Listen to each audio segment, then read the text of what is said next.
All right, guys, welcome back to 243 Outdoors. Today, I want to start a 243 video or possible series using the Hornady 103 ELD-X. I recently picked up some Winchester StaBALL 6.5 powder, got a couple pounds of this, and I thought I would give it a try in the 243.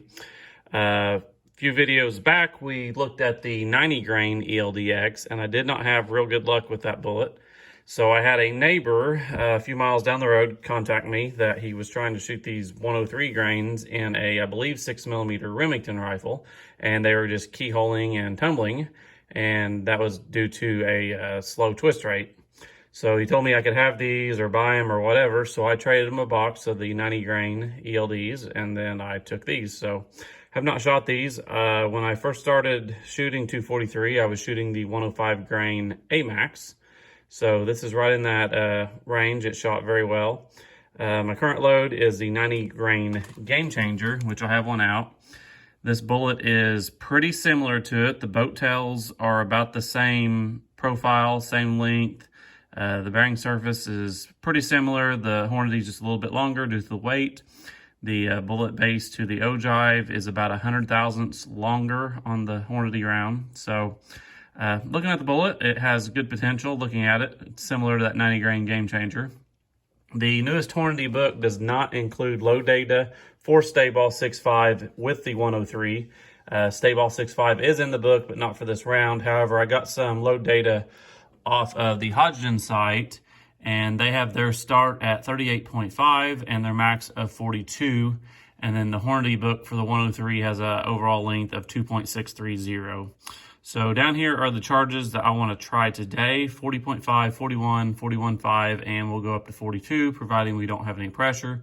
I have got myself into a little bit of trouble on the Hodgdon site using max loads. So like I said, you got to work your way up to it, check everything out. I think I'm going to lengthen the overall length out to 2.750.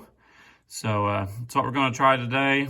We got our Starline Brass that our friends at Starline provided for the channel to use. So thank you, Starline. We'll be using some CCI large rifle primers as well.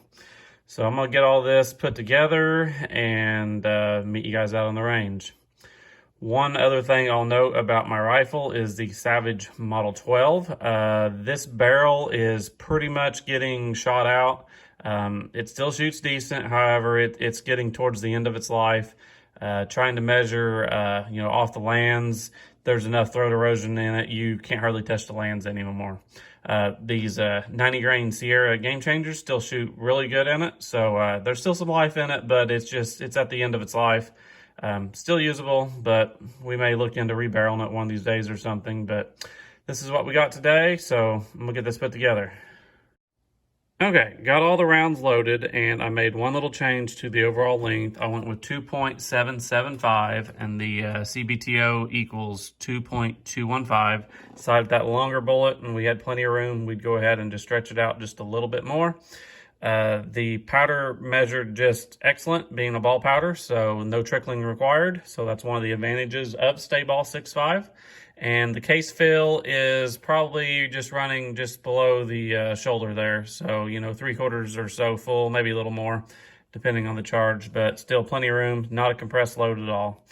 So we'll probably go out to range tomorrow and shoot these, which will just be right now. All right, guys, good morning to you. We are out on the range and we're all set up. Savage Model 12, 243. This is the SWFA Super Sniper fixed 20 power. Got a target down range at 100 yards. We got 5 charges we're going to shoot today, so I'll give you a view through the spotting scope and let's get started. Okay, we're all set up. I put a big white piece of paper behind the target, give the phone a little more something to focus on, so hopefully we don't lose focus. So let's send our first round of 40.5 grains.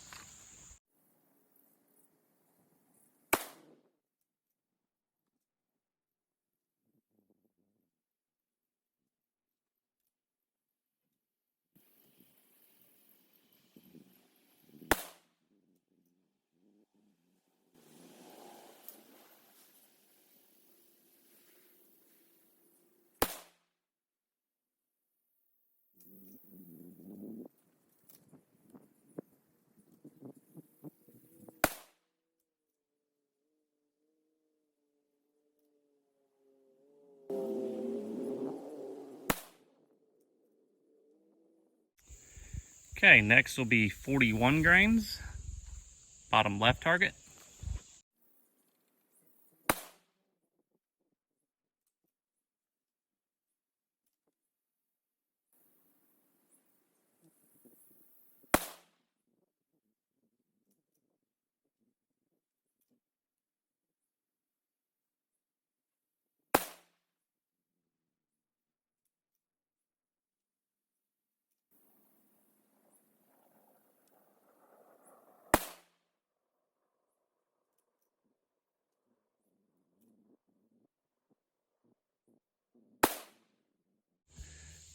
Okay, up next is 41.5 grains, top right.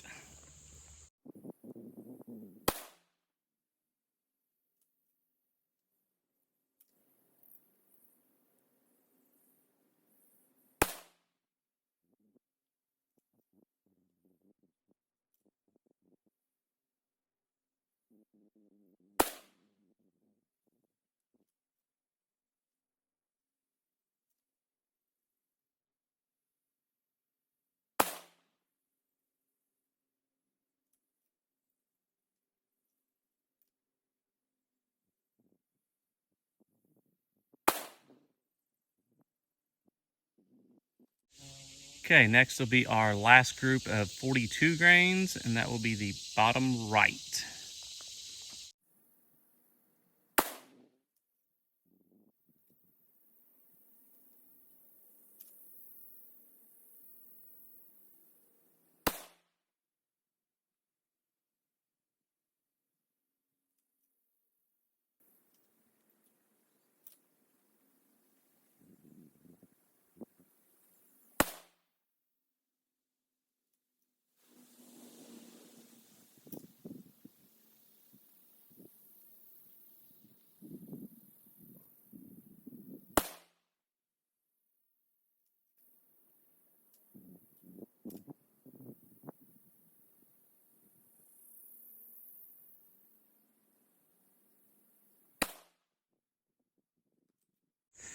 All right, guys, pretty excited about this target. Had some really good groups today.